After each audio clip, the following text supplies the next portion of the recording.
నా పేరు ఎన్ ఆచార్య, మండవల్లి మండలం, ఏలూరు జిల్లాలోని పుల్లపూరు పాఠశాలలో పనిచేస్తున్నాను. ఈరోజు యూటీఎఫ్ కార్యక్రమం మహాధర్నా నిర్వహించింది. ఈ ధర్నాకి మేమందరం ఎందుకు వచ్చామంటే, మాకు రావాల్సిన బకాయిలు ఇంతవరకు ఇవ్వలేదు. అది పిఆర్సీ బకాయిలు కావచ్చు, ఐఆర్ ఇవన్నిటికంటే మెయిన్ ముఖ్యమైనది మండవల్లి, కైకులూరు, కలిదిండి, ముదినేపల్లి మండలాల్లో పిఎఫ్ ప్రతి నెల జీతం నుంచి కటింగ్ అవుతుంది.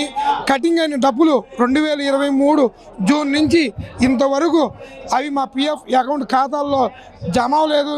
ఆ డబ్బులు ఎవరిని వెళ్ళి ఏ డిపార్ట్మెంట్ని అడిగినా సరే మాకు తెలియదు అంటున్నారు. ఆ ఉద్దేశంతో కూడా స్టేట్ లీడర్లకి తెలియజేద్దామని చెప్పి ఈ ధర్నాలో మేము పాల్గొనడం జరిగింది. విజయనగరం జిల్లా కొత్తవలస మండలం. ఈ ప్రభుత్వం వచ్చి 2 సంవత్సరాలు అవుతుంది. ఒక్క డిఏతోనే మమ్మల్ని సరిపుచ్చింది. ఎన్నికల ముందు అన్ని వాగ్దానాలు చేసి ప్రస్తుత అసెంబ్లీ బడ్జెట్ సమావేశాల్లో కూడా మా పిఆర్సీ ఐఆర్ గురించి కనీసం ఒక్క మాట కూడా ఎత్తకుండా ఎలక్షన్ అయిన తర్వాత మమ్మల్ని పట్టించుకునే నాదుడే లేడు. మా గౌరవ విద్యాశాఖ మంత్రి సంఘాలతో మాట్లాడడానికి తీరిక లేకుండా పరిపాలన సాగిస్తున్నారు. ప్రభుత్వం ఈ వైఖరిని ఖండిస్తున్నాం. అందుకే ఈరోజు భారీ ఎత్తున విజయనగరం జిల్లా నుంచి ఇక్కడికి వచ్చాం. మాట్లాడమా. గత ప్రభుత్వంలో కానీ ఈ ప్రభుత్వంలో విద్యా వ్యవస్థ చాలా మార్పులు తెచ్చాం, మీరు అంతా సంతోషంగా చెప్పి లోకేష్ గారు చెప్తున్నారు. మీరేం ఉపాధ్యాయులు అంతా రోడ్డు ఎక్కారు. పిల్లలకు ఉపయోగపడే మార్పులు ఏమీ లేవండి. అంత మాటలే, కళ్ళబొల్లి మాటలే. పిల్లలకు ఉపయోగపడే విద్యా వ్యవస్థల మార్పులు అంటూ ఏమీ లేవు. 6 స్కూళ్ళు 9 స్కూళ్ళు చేసి అది మార్పు కాదు. పిల్లలకి గుణాత్మక విద్య అందించాలంటే దూరాలోచన చేయాలి తప్ప స్కూల్ పెంచితే అవ్వవు. సో ఈ ప్రభుత్వం విద్యా వ్యవస్థ పట్ల చిత్తశుద్ధితో వ్యవహరించి మమ్మల్ని వీధుల్లో రానివ్వకుండా తరగతి గదిలో ఉంచే విధంగా మా ఈ ఆర్థిక డిమాండ్లు ఇదిగోండి ఆర్థిక డిమాండ్ నెరవేర్చాలని మేము కోరుకుంటున్నాం. మాట్లాడమ్మా. విజయనగరం జిల్లా కొత్తవలస మండలం వర్క్ చేస్తున్నానండి.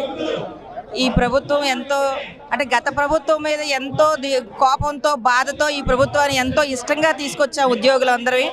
అయితే అంతే ఇష్టాన్ని మాకు ఇంకా కలిగించలేదు. సంవత్సరాల పాటు చాలా ఓపికతో మేము ఎదురు చూస్తున్నాం. ఇప్పుడు జరుగుతున్న బడ్జెట్లో కూడా, ఈ సంవత్సరం బడ్జెట్లో కూడా ఉద్యోగుల కోసం ఒక్క మాట కూడా ప్రస్తావించకపోవడం చాలా బాధాకరమైన విషయం. అదేవిధంగా అభివృద్ధి సంక్షేమం అనే పేరుతో ప్రభుత్వం పరిపాలన సాగుతుంది. మరి ఉద్యోగుల సంక్షేమం కూడా అందులో భాగంగా ప్రభుత్వం గుర్తించకపోవడం కూడా మేము ఎంతో విచారిస్తున్నాం.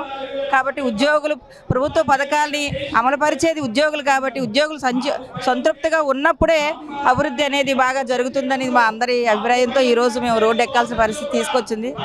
కాబట్టి ప్రభుత్వం ఇప్పుడైనా మా కోరికలు అర్జెంటుగా తీర్చాలని, అదేవిధంగా ఐఆర్ ప్రకటించాలని, 5 సంవత్సరాల పదవీకాలం తీర్చుకోవడంతో పాటు 3 సంవత్సరాలు అయిపోయింది, ఇప్పుడు కమిటీని కూడా ఏర్పాటు చేయకపోవడం, దాని మీద ఈరోజు మేము ఇంత పెద్ద ధర్నా చేయాల్సిన పరిస్థితి తీసుకొచ్చింది. కాబట్టి ఇమీడియట్గా మాకు మా ఆర్థిక డిమాండ్లు అన్నీ తీర్చాలని కోరుకుంటున్నాం. గవర్నమెంట్లో అన్ని వర్గాలు సంతోషం చెప్తున్నారు సీఎం గారు. మీరంతా ఎందుకు ఉపాధ్యాయులు రోడ్డు ఎక్కడం జరిగింది ఈరోజు? సంతోషంగా అంటే మాకు ఆర్థిక బకాయిలు ఇంత ఉన్నప్పుడు మేము సంతోషంగా ఎలా ఉంటామండి? ఉదయం లేచింది మొదలు సాయంత్రం పడుకునే వరకు మహిళ అయితే తెల్లవారు 6 గంటల నుంచి సాయంత్రం 7 గంటల వరకు పనిచేస్తున్న మహిళవి ఆర్థికపరమైన సపోర్ట్ ఇచ్చినప్పుడే కదండి సంతోషంగా ఉండగలుగుతాము. సంతోషం ఎక్కడ ఉంది సార్? శ్రీ భారతి విజయనగరం జిల్లా నుంచి వచ్చామండి. మేము ఈరోజు ఈ రోడ్డు మీద పడడానికి గత ప్రభుత్వం అదే చేసింది, ఈ ప్రభుత్వం కూడా అదే చేసింది. ముఖ్యమంత్రి చంద్రబాబు నాయుడు గారు మేము రాగానే ఉపాధ్యాయుల కోరికలు 6 నెలల్లో తీరుస్తామని చెప్పారండి. ఇంతవరకు 3వ సంవత్సరం వచ్చింది. 3వ సంవత్సరం వచ్చినా కూడా మాకు ఎలాంటి ఆర్థిక కనీసం లాభం లేదండి. కాబట్టి మా ఆవేదన మన్నించి ముఖ్యమంత్రి గారు ఇకనైనా మా పిఆర్సీ కమిషన్ వేసి మాకు రావాల్సిన డిఏలన్నింటినీ తక్షణమే విడుదల చేస్తారని ప్రభుత్వాన్ని మేము కోరుకుంటున్నాం. నేను ఒక ఉద్యోగ కొడుకు చెప్తున్నాను. పవన్ కళ్యాణ్ గారు చెప్పారు గతంలో నాకు ఉద్యోగ బాధ తెలుసు అన్నారు. అధికారంకి వచ్చారు, డిప్యూటీ సీఎం గారు మార్పులు ఏమైనా వచ్చిందా? డిప్యూటీ సీఎం గారు కూడా సేమ్ అదేనండి. చంద్రబాబు నాయుడు గారు ఏం చెప్పారు ఆయన అదే చెప్పారు. కానీ ఇద్దరు డిప్యూటీ సీఎం గారైనా సీఎం గారైనా ఎవరు ఎలాంటి మాకు ఉద్యోగులు కానీ ఉపాధ్యాయులు కానీ ఎవరికి ఎలాంటి ఆర్థిక లాభాలు లేవండి. కాబట్టి మా ఆవేదన మన్నించి ఇప్పుడైనా విని ఇద్దరు సీఎం డిప్యూటీ సీఎం ఇద్దరు కూడా మా యొక్క ఆవేదన నుంచి ఇప్పుడైనా తక్షణమే పిఆర్సీ కమిషన్ వేసి మా డిఏలు మాకు ఇస్తారని ఆశిస్తూ అదే డిఏ పెండింగ్ పిఆర్సీ 2 అమలు చేస్తారని కోరుకుంటూ సెలవు. శ్రీనివాసరావు, మండవల్లి మండలం అండి, ఏలూరు జిల్లా